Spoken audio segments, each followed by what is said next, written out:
Hello everyone, আসসালামু আলাইকুম। ICT সাপোর্টের আজকের ভিডিওতে সবাইকে স্বাগত জানাচ্ছি। আজকে আমরা আলোচনা করব মাদ্রাসা বোর্ডের অ্যাডহক কমিটি গঠন সংক্রান্ত ব্যাপার। তো চলুন শুরু করা যাক। তো প্রথমে আমাদের যে সমস্ত ফাইলগুলি লাগবে, এই ফাইলগুলির তালিকাটা আমরা একটু দেখি যে আমাদের কি কি ফাইল প্রয়োজন, মানে আমাদের কি কি কাগজপত্র লাগবে, এই জিনিসটা দরকার। তো তার একটা তালিকা আমি সামনে আনছি। এখন দেখেন, এখানে আছে রেজিস্টার বরাবর মানসার পেডে আবেদন, আমরা যেটাকে ফরওয়ার্ডিং বলি। মানসার পেডে নবগঠিত পূর্ণাঙ্গ কমিটির সদস্যগণের নামের তালিকা। অ্যাডহক কমিটির মনোনয়নের ক্ষেত্রে প্রধান কর্তৃক পেডে 3 জন ব্যক্তির নাম উল্লেখ সহ ও জীবন বৃত্তান্ত সম্বলিত মূল কপি, অর্থাৎ এই স্ক্রিনটার আপনি একটা স্ক্রিনশট নিয়ে নিতে পারেন। তো আপনি মোটামুটি তালিকাটা পেয়ে যাবেন। তো অ্যাডহক কমিটি আমরা কেন গঠন করব সেটা হয়তো আপনারা জানেন। অ্যাডহক কমিটি কি? অ্যাডহক কমিটি হলো জরুরি মুহূর্তে যখন আপনার প্রতিষ্ঠানে কোনো কমিটি থাকবে না, তখন অন্তর্বর্তী সরকারের মতো কাজ করবে। অ্যাডহক কমিটির মূল কাজ হলো নিয়মিত কমিটি গঠন করা। তো কমিটি না থাকা অবস্থায় এই অ্যাডহক কমিটি গঠন করতে হয়। অ্যাডহক কমিটি গঠন করতে যে সকল কাগজপত্র প্রয়োজন হয়, এই সকল কাগজপত্র পিডিএফ আকারে ওয়েবসাইটে আপলোড করতে হয়। সেই কাগজপত্রগুলি এভাবে যে আমি স্ক্যান করছি, স্ক্যান করে আবার এই পিডিএফ আকারে ফাইল তৈরি করে নেবেন। তো পিডিএফ কিভাবে করবেন, স্ক্যান কিভাবে করবেন, এটা নিশ্চয়ই আপনারা জানেন। তো চলুন শুরু করা যাক। প্রথমে আপনাদেরকে যে কোনো একটা ব্রাউজারের মাধ্যমে মাদ্রাসা বোর্ডের ওয়েবসাইটে ঢুকতে হবে। bmeb.gov.bt লিখে আপনি মাদ্রাসা বোর্ডের ওয়েবসাইটে ঢুকবেন। মাদ্রাসা বোর্ডের ওয়েবসাইটে ঢুকার পরে আপনাকে চলে যেতে হবে ই ফাইলিং। ই ফাইলিং এ ক্লিক করবেন। ই ফাইলিং এ ক্লিক করার পরে এই যে এখান থেকে এই স্ক্রিনটা চলে আসবে। ই ফাইলিং এ ক্লিক করার পরে এই স্ক্রিনটা চলে আসবে। এই স্ক্রিন থেকে আপনি এখান থেকে দেখেন অ্যাডহক কমিটি গঠনের, এখানে বিভিন্ন রকম আবেদন আছে, আপনারা পড়ে দেখবেন কোনটা কোন কাজের। পড়লে অবশ্য বুঝবেন আপনারা। তো আমার এই ভিডিওটি কিন্তু নতুন যারা কাজ শিখতে চাচ্ছেন বা করতে আগ্রহী তাদের জন্য আমি তৈরি করতেছি, পুরাতনদের জন্য না। তারপরও নতুনরা যাতে একটু সুবিধা পায়। এই যে দেখেন, সভাপতি মনোনয়ন সহ অ্যাডহক কমিটি গঠনের অনুমোদন প্রসঙ্গে আমি এই অপশনে আবেদন করব। তো আমি এটা সিলেক্ট করলাম। সিলেক্ট করার পরে এই স্ক্রিনটা আসবে। এখানে আপনি আবেদন ফর্ম পূরণ করতে এখানে ক্লিক করুন। তো এখানে আমরা ক্লিক করব। ক্লিক করার পরে দেখেন এখানে এই অবস্থায় আসছে, যে নিচের অংশে দেখেন সভাপতি মনোনয়ন সহ অ্যাডহক কমিটি অনুমতি প্রদান প্রসঙ্গে এখানে ইন নাম্বার দিতে হবে, এখানে পাসওয়ার্ড দিতে হবে। অর্থাৎ আপনি যেই প্রতিষ্ঠানের জন্য অ্যাডহক কমিটি গঠন করবেন ওই প্রতিষ্ঠানের ইন নাম্বার এবং এখানে ওই প্রতিষ্ঠানের পাসওয়ার্ড দিতে হবে। তো আমি যেই প্রতিষ্ঠানের জন্য করব, আমি সেই প্রতিষ্ঠানের ইন নাম্বার এবং পাসওয়ার্ড এখানে দিয়ে দিচ্ছি। তো আমি যেই প্রতিষ্ঠানের জন্য আবেদন করব ওই প্রতিষ্ঠানের ইন নাম্বার এবং পাসওয়ার্ড দিয়ে দিলাম। দিয়ে দেওয়ার পরে আপনি ফাইন্ড বাটনে ক্লিক করবেন। ফাইন্ড বাটনে ক্লিক করার পরে দেখেন স্ক্রিন একটু নিচের দিকে আসতে পারবেন, এর আগে পারবেন না। তো এই অবস্থা চলে আসবে। এখানে একটা বর্ণনা দিছে কি কি কাগজপত্র লাগবে, কিভাবে সাবমিট করতে হবে। তো ব্যাপারগুলি একটু পড়ে দেখবেন, বুঝে নেবেন। তো এখানে আমাদেরকে একটা ফর্ম দিয়ে দিছে, এই যে দেখেন ফর্ম দিয়ে দিছে, আমাদেরকে এই ফর্মটা পূরণ করতে হবে। তো এখানে উপরের দিকে প্রথমে আমরা ইন নাম্বার পাসওয়ার্ড দিয়ে ফাইন্ড ক্লিক করার পরে এই পেজটা খুলছে, কিন্তু এটা এর আগে খুলবে না। যখন আপনার ইউজার আইডি এবং পাসওয়ার্ড ঠিক থাকবে তখন এই পেজটা খুলবে। তো এখানে দেখেন আমরা যে প্রতিষ্ঠানের জন্য আবেদন করছি ওই প্রতিষ্ঠানের নাম চলে আসছে। তো ওই প্রতিষ্ঠানের নাম চলে আসছে। ফি ফি আছে 1500 টাকা। এখন আবেদনের স্তর, আমি দাখিল মাদ্রাসার জন্য আবেদন করবো, এই জন্য দাখিল দিলাম। এখন আবেদনকারীর নাম, এখানে আপনি কি দিবেন, এখানে আপনি সুপারের নাম দিবেন বা অধ্যক্ষের নাম দিবেন। আবেদনকারীর মোবাইল নাম্বার, অর্থাৎ অধ্যক্ষের বা সুপারের মোবাইল নাম্বার দিবেন। আবেদনকারীর ঠিকানা, আবেদনকারীর ঠিকানার ক্ষেত্রে আপনি লিখবেন সুপার অমুক মাদ্রাসা বা অধ্যক্ষ অমুক মাদ্রাসা, এটা লিখবেন। আর এখানে পূর্ণাঙ্গ কমিটির তালিকা, এখানে ঘরগুলি পূরণ করবেন। এখানে অপশন আছে। তো এই যে সভাপতি, মানে কে কোন সদস্য, এটা সিলেক্ট করবেন। তো ফিরে আসছি আবার কিছুক্ষণ পরে। ফর্মটা পূরণ করার পরে আবার ফিরে আসছি। তো ফর্ম যদি আমি এখন আপনাদের সামনে পূরণ করি অনেক সময় লাগবে।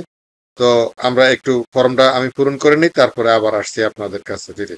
তো এখন আমি ফর্মটা পূরণ করছি, দেখেন আবেদনকারীর নাম দিচ্ছি, মোবাইল নাম্বার দিচ্ছি, এবং তার যে পূর্ণ ঠিকানা, এখানে আমরা এই যে পূর্ণ ঠিকানাটা লিখছি, লেখার পরে কমিটির সদস্যগণের নাম, এগুলো আমরা পূরণ করছি। ফর্মটা পূরণ করার পরে এখানে আপনি ফাইলগুলি অ্যাটাচ করবেন।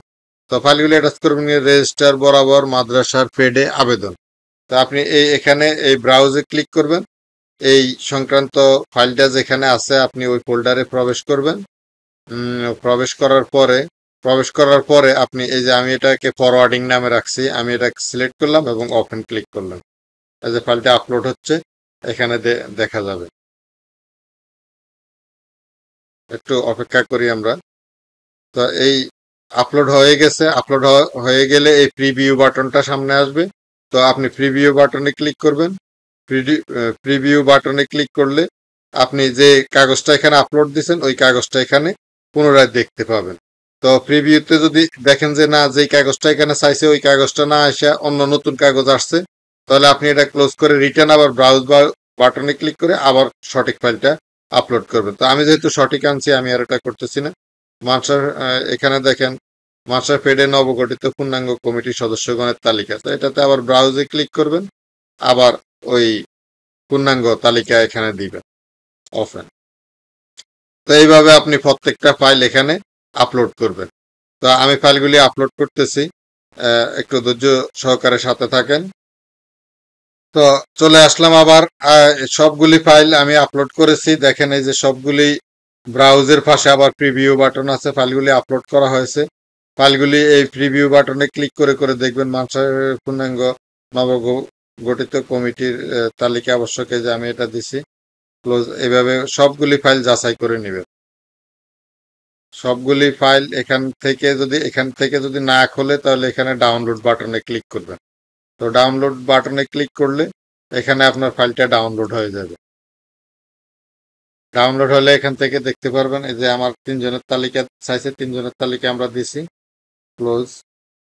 তারপরে দেখেন এখানে কমিটি গঠনের অনুমতির সত্যায়িত কপি চাইছে, এখানে এটা প্রিভিউ দেখবেন, যেটা আবার এখানে চলে আসছে। এই যে অ্যাডহক কমিটি গঠনের অনুমতি নিতে হয় আগে আবেদন করে অনলাইনে এইভাবে। তো সেটা আপনারা দেখে নেবেন। আর অ্যাডহক কমিটি গঠনের অনুমতির জন্য আবেদন আমি এখন যে সিস্টেমে করতেছি এই সিস্টেমে করা যায়, ওইখানে অপশন আছে। হ্যাঁ, এইভাবে সবগুলি ফাইল ভেরিফাই করবেন, যে একটা জায়গায় আরেকটা ফাইল ঢুকলো কিনা এটা দেখবেন।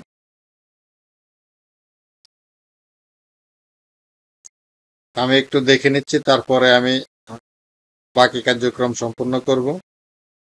তো ফাইলগুলি যাচাই বাছাই মোটামুটি সম্পূর্ণ হয়েছে। যাচাই বাছাই শেষে আপনি একেবারে নিচে দেখবেন সাবমিট বাটন, সাবমিট বাটনে ক্লিক করে দিবেন। তো সাবমিট বাটনে ক্লিক করার পরে এরকম স্ক্রিনে আসবে, এখানে পাসওয়ার্ড সেভ চাইবে, আপনি এটাকে ক্যান্সেল করে দিবেন। তো এখান থেকে দেখেন এই যে আমাদের আবেদন সাবমিট হয়ে গেছে। এখন কিন্তু আমাদের আবেদনটা সার্ভারে জমা হয়ে গেছে। তো সার্ভারে জমা হয়ে গেছে, আবেদনটা আপনি এখান থেকে প্রিন্ট নিতে পারবেন।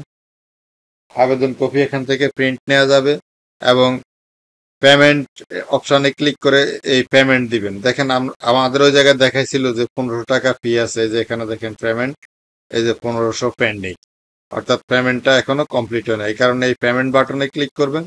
পেমেন্ট বাটনে ক্লিক করে মোবাইল থেকে আপনি টাকা দিতে পারবেন অথবা ব্যাংক থেকে দিতে পারবেন। এখানে দেখেন পেমেন্ট বাটনে ক্লিক করার পরে এই অপশনগুলি আসছে।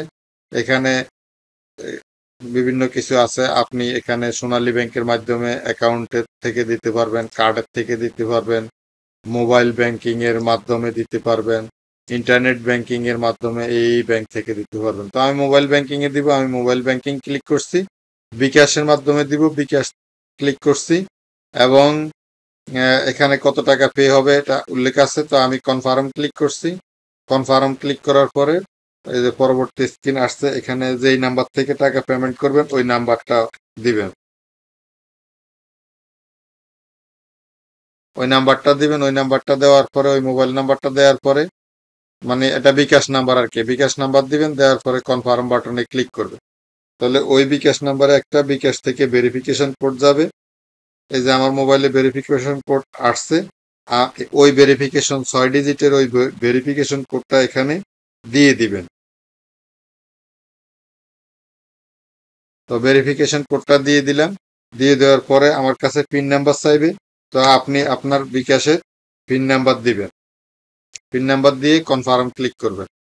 কনফার্ম কনফার্ম ক্লিক করে কিছুক্ষণ অপেক্ষা করবেন।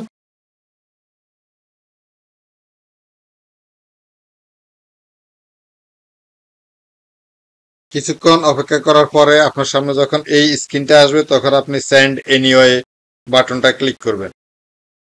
সেন্ড এনিওয়ে বাটন ক্লিক করার পরে আপনি এখানে এই যে সোনালী সেবা ফরম, অর্থাৎ আমি যে টাকা দিয়েছিলাম সেই রিসিপ্টটা আসছে। তো এই রিসিপ্টটা আপনি চাইলে এখান থেকে প্রিন্ট বাটনে ক্লিক করলে প্রিন্টার সংযুক্ত থাকলে প্রিন্টারে প্রিন্ট হবে। তো আমি এখন প্রিন্ট করব না, আমি এটাকে সেভ করে রাখবো, এই জন্য আমি এই এখানে ক্লিক করে সেভ এস পিডিএফ দিলাম এবং সেভ বাটনে ক্লিক করলাম। অর্থাৎ রসিদটা আমি কি করলাম, আমি রসিদটা সেভ করে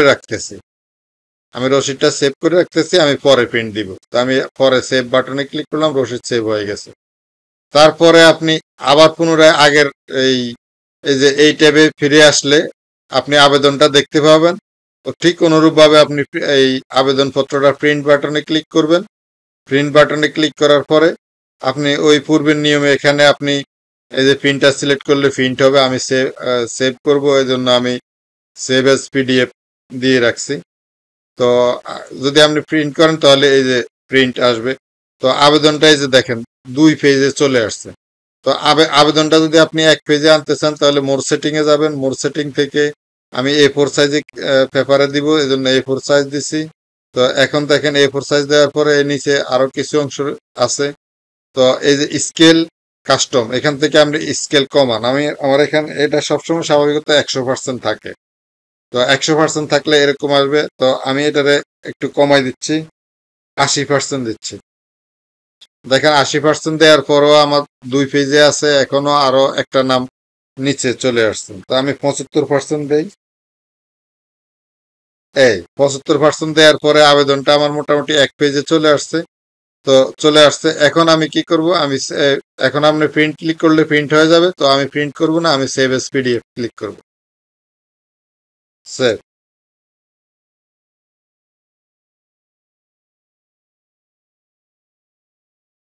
তো এই ছিল আজকের ভিডিও। আমি আবেদনটা সেভ করলাম, টাকা জমা দিলাম, সবকিছু দিলাম।